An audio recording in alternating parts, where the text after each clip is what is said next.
Hello hi ಎಲ್ಲರಿಗೂ ನಮಸ್ಕಾರ. Ashwini ಬ್ಲಾಗ್ಗೆ welcome. Video ಇಷ್ಟ ಆದರೆ ಲೈಕ್ ಮಾಡಿ, ಶೇರ್ ಮಾಡಿ, ಕಮೆಂಟ್ ಮಾಡಿ, ಸಬ್ಸ್ಕ್ರೈಬ್ ಮಾಡ್ಕೊಳ್ಳಿ. ಮುಂದೆ ಇದೇ ಥರ ವಿಡಿಯೋಗಾಗಿ ನನ್ನ ಪೇಜ್ನ ಫಾಲೋ ಮಾಡಿ. ಇವತ್ತು ವಿಡಿಯೋದಲ್ಲಿ ಎಗ್ ರೆಸಿಪಿ ಮತ್ತು ಸ್ವೀಟ್ ರೆಸಿಪಿ ಇದೆ. ಎರಡೂ ಸಖತ್ ಟೇಸ್ಟಿಯಾಗಿರುತ್ತೆ, ಈಸಿಯಾಗಿ ಮಾಡ್ಬೋದು. ಹಾಗೆ ಎಗ್ ರೆಸಿಪಿ ರೈಸ್ ಜೊತೆಗೆ ಸಖತ್ ಕಾಂಬಿನೇಷನ್. ಬನ್ನಿ ಯಾವ ರೀತಿ ಮಾಡೋದು ನೋಡೋಣ. ಒಂದು ಪ್ಯಾನ್ ಬಿಸಿ ಇಟ್ಟು ಅದಕ್ಕೆ ಹಸಿರು ಮೆಣಸಿನ್ಕಾಯಿ, ಕರ್ಬೇವಿನ ಸೊಪ್ಪು ಹಾಕಿ ಸ್ವಲ್ಪ ಚೆನ್ನಾಗಿ ಫ್ರೈ ಮಾಡ್ಕೋಬೇಕು.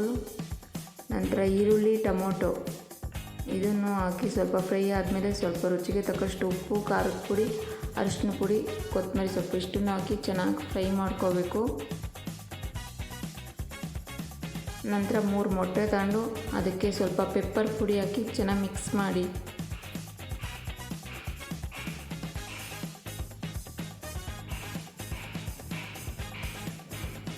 ಈ ಕಡೆ ಮೊಟ್ಟೆ ಫ್ರೈ ಮಾಡ್ಕೊತಾ ಇರ್ತೀವಲ್ಲ, ಫ್ರೈಗೆ ಎಗ್ ಬೀಟ್ ಮಾಡಿರೋದು ಹಾಕಿ ಚೆನ್ನಾಗಿ ಒಂದು 5 ನಿಮಿಷ ಲೋ ಫ್ಲೇಮಲ್ಲಿ ಬೇಯಿಸಿದ್ರೆ ಎಗ್ ರೆಸಿಪಿ ರೆಡಿ ಆಗುತ್ತೆ. ಅದನ್ನು ಎರಡೂ ಕಡೆನೂ ತಿರುಗಿ ಬೇಯಿಸ್ಕೋಬೇಕು. ಸಖತ್ ಟೇಸ್ಟಿ ಆಗುತ್ತೆ. ರೈಸ್ ಜೊತೆಗಂತೂ ಸಖತ್ ಒಳ್ಳೆ ಕಾಂಬಿನೇಷನ್ನು. ಟ್ರೈ ಮಾಡಿ. ನಂತರ ಸ್ವೀಟ್ ರೆಸಿಪಿ ಬನ್ನಿ ಯಾವ ರೀತಿ ಮಾಡೋದು ನೋಡೋಣ. ನಾನು ಇಲ್ಲೊಂದು ಅರ್ಧ ಲೀಟ್ರಷ್ಟು ಹಾಲು ತಂದಿದ್ದೀನಿ. ಹಾಲನ್ನ ಬಿಸಿ ಮಾಡಬೇಕು, ಚೆನ್ನಾಗಿ ಕಾಯಿಸ್ಬೇಕು. ನಂತರ ಈ ಕಡೆ ಶಾವಿಗೆ ಹಾಕ್ತಾಯಿದ್ದೀನಿ. ಶಾವಿಗೆನ ಉದ್ದ ಇರುತ್ತಲ್ಲ ಅದನ್ನು ತಗೊಂಡಿದ್ದೀನಿ. ಈ ಥರ ಶಾವಿಗೆ ಯೂಸ್ ಮಾಡೋದ್ರಿಂದ ಬೇರೆನೇ ಟೇಸ್ಟು ಬರುತ್ತೆ, ಸಖತ್ ರುಚಿಯಾಗಿರುತ್ತೆ.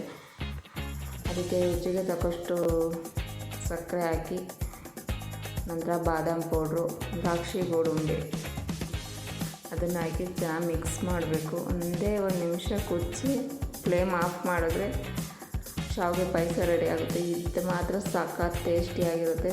ಟ್ರೈ ಮಾಡಿ. ಮಿಸ್